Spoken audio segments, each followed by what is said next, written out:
Bonjour solidaires, bonjour à toutes et à tous et bienvenue sur le chaîne Yannick SR. Ici, on parle de business en ligne et de comment gagner de l'argent sur Internet. Dans cette vidéo, je vais vous montrer 3 choses à ne pas faire au prochain bull run. Donc, solidaires, restez connectés et si vous êtes nouveau sur notre chaîne, n'oubliez surtout pas de vous abonner, activez la cloche pour ne plus rater aucune d'autres vidéos.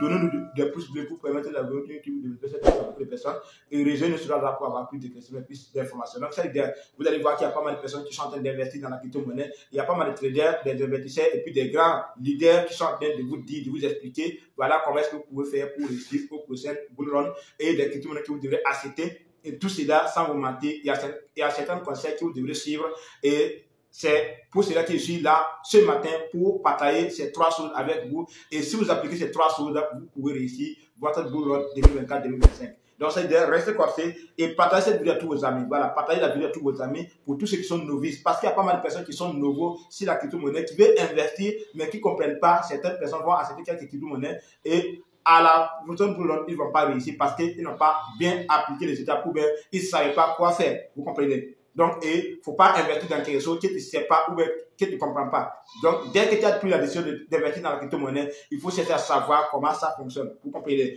Comment ça fonctionne, c'est vraiment intéressant, c'est vraiment génial de savoir tout cela avant d'investir dans la crypto-monnaie. Donc, cette idée, trop parler, on va aller sur la première position et ceux qui vont rester jusqu'à la fin de cette vidéo, ça c'est qu'ils auraient un bonus, un conseil qui est un bonus pour vous. Voilà, pour tous ceux qui vont rester jusqu'à la fin de cette vidéo, ça c'est pour vous. Donc, la première conseil que je vais partager ici dans cette vidéo, c'est quoi? C'est de ne pas bloquer tous vos crypto-monnaies sur une seule plateforme. Par exemple, si toi tu veux investir jusqu'à $500 dans la crypto-monnaie, mon frère, ma soeur, je te conseille de ne pas bloquer tous tes investissements dans une seule plateforme. Si tu veux investir et puis réussir, voilà, avec les altcoins, avec les meme coins, voilà. Puis avec ces crypto-monnaies, tu dois fortement faire quoi? Partager ton investissement. Tu peux investir dans 3 ou 4 plateformes. Voilà, genre, il y a OKX, il y a Bitzer, il y a Gatio, il y a L-Bank, il y a Mex Global, et puis il y a Binance aussi, il y a Coinbase. Donc, toutes ces plateformes sont là. Et si tu veux investir jusqu'à $500, tu peux partager. Genre, tu peux mettre $100 sur Binance ou bien $200 sur Binance et puis les $300, tu vas les prendre pour mettre dans d'autres plateformes, genre OKX, Gatio ou Bitzer. Vous voyez. Donc, c'est vraiment intéressant parce que si tu prends jusqu'à $500, parfois, mettre dans une plateforme qui est déjà centralisée, ça serait un peu difficile pour toi si tu es novice de convertir ça en IRT parce que c'est ça qui est vraiment avantageux. C'est pas juste acheter une crypto-monnaie et dès que ça arrive, tu cherches quelqu'un qui va t'aider à convertir ça en dollars. Ça sera vraiment compliqué. Vous voyez. Donc, il ne faut jamais acheter une crypto-monnaie, voilà, que tu ne peux pas convertir en dollars. Donc, tout cela aussi, tu dois chercher à savoir sur quelle crypto-monnaie tu dois investir. Tout cela. Donc, vous voyez. Donc, il ne faut jamais bloquer tes crypto-monnaies sur une seule plateforme si tu es prêt à investir jusqu'à 500 ou $1000 dans cette blockchain. Vous comprenez? Dans cette technologie. Voilà. Donc, c'est de ça qu'il s'agit. Et si on va arriver sur la deuxième position, moi, je vous conseille fortement de ne pas faire quoi? Acheter une crypto-monnaie sans savoir sur quelle blockchain elle est basée. Ça, c'est vraiment important. Il ne faut jamais acheter une crypto-monnaie sans savoir sur quelle blockchain cette crypto-monnaie est basée, cette monnaie est basée actuellement. Parce que vous allez voir que sur la crypto-monnaie, vous allez voir, il y a d'autres crypto-monnaies qui sont basées sur BNB, il y a d'autres crypto-monnaies qui sont basées sur Polygon, il y a d'autres crypto-monnaies qui sont basées sur ERC20, il y a d'autres crypto-monnaies qui sont basées sur Ethereum. Vous voyez. Donc, les crypto-monnaies qui sont basées sur Tron aussi, il y en a plusieurs crypto-monnaies qui sont basées sur différentes plateformes, sur différentes blockchains. Et il ne faut jamais investir dans une crypto-monnaie sans savoir quelle blockchain elle marche. Et si on dit quelle blockchain elle marche ici, c'est comme est-ce que tu peux prendre Orange Money et puis envoyer sur Move Money? Ça ne marche pas. Tu peux pas prendre l'argent de Wave Money aussi et puis envoyer sur Orange Money directement. Ça ne marche pas. Donc ça veut dire que tu peux pas prendre une crypto-monnaie qui est basée sur ERC20 et puis l'envoyer sur BP20. Tu peux pas prendre une crypto-monnaie qui est basée sur BP20 et puis l'envoyer sur ERC20. Donc c'est la même chose. Tu peux pas prendre une crypto-monnaie qui est basée sur BNB et puis l'envoyer sur Polygon ou Solana ou d'autres blockchains. Voilà. Donc c'est de ça qu'il s'agit. Donc, il ne faut jamais acheter une crypto-monnaie sans savoir sur quelle blockchain elle est basée. C'est vraiment important. Parce que si tu fais cela, tu risques de perdre ton investissement, tu risques d'embrouiller au prochain bull run. Et ce n'est pas juste investir le problème, je répète ça encore, ce n'est pas juste investir le problème, mais Il faut savoir comment l'échanger. Et pour savoir comment tu peux échanger sa IRT, il faut savoir sur quelle blockchain elle est basée. Et là, maintenant, tu pourras convertir cette crypto-monnaie avec la blockchain en même temps. Voilà. Donc, par exemple, si tu as acheté une crypto-monnaie qui est basée sur BNB, il faut savoir que tu dois avoir des BNB sur TrustWallet ou bien sur d'autres portefeuilles pour échanger ça en dollars ou bien en BNB. Vous comprenez? Parce que les crypto-monnaies qui sont basées sur BNB, tu ne peux pas les changer sur Tron ou bien sur Ethereum. Voilà, donc tu dois avoir des Ethereum ou bien avoir des BNB ou bien avoir des Tron pour échanger ces crypto-monnaies. Donc c'est de ça qu'il s'agit. Et on va terminer, voilà, c'est la troisième étape qui dit acheter tes crypto-monnaies sans savoir comment vendre ou comment échanger en IRT. Ça, c'est vraiment intéressant. Vous voyez? Il y a certaines personnes qui sont en train d'acheter les crypto-monnaies, mais qui ne savent pas comment vendre. Première des choses même, il contacte des leaders pour les aider à acheter. Ça, c'est la première des choses qu'il fait. Et il ne sait toujours pas savoir comment est-ce qu'ils vont vendre ces crypto-monnaies. Parce qu'il ne sait pas faire l'instant des problèmes.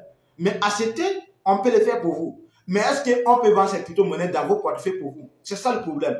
Donc, c'est comme je vous dis, si tu as décidé d'investir dans la crypto-monnaie, il faut savoir comment est-ce que tu vas faire pour échanger ça en ISDT au prochain bull run.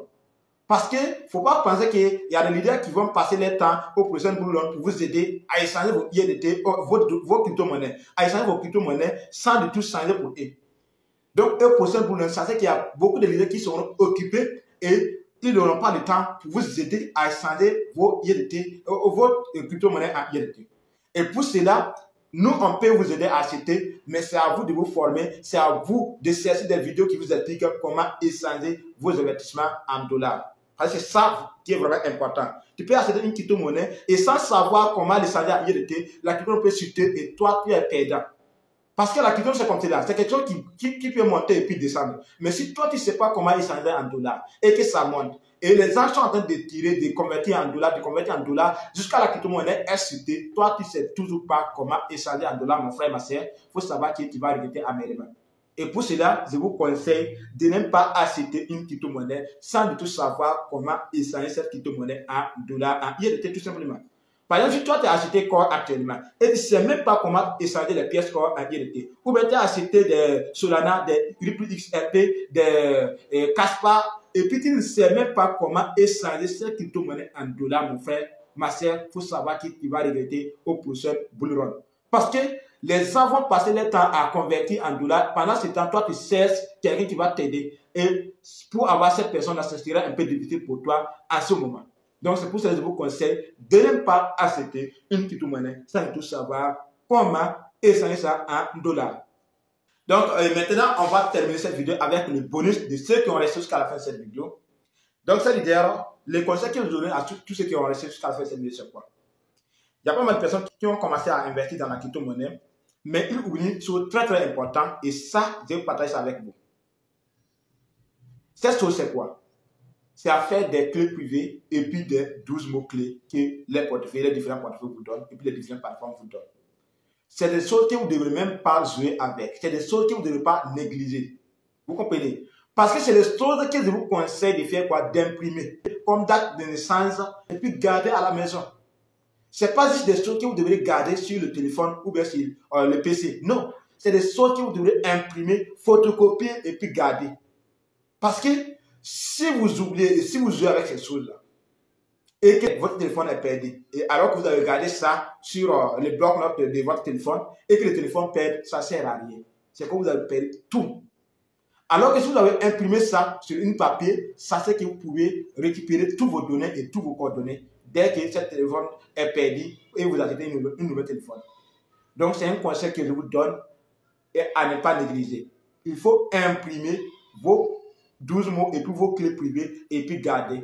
C'est vraiment intéressant, c'est vraiment génial et c'est vraiment sécurisant pour vous tous et pour vos crypto-monnaies. Donc, c'est la fin de cette vidéo. N'oubliez pas de vous abonner, activer la cloche de notification pour ne plus rater aucune de nos prochaines vidéos. C'est le truc qui, ces conseils vous a vraiment aidé. N'hésitez pas à partager avec tous vos amis.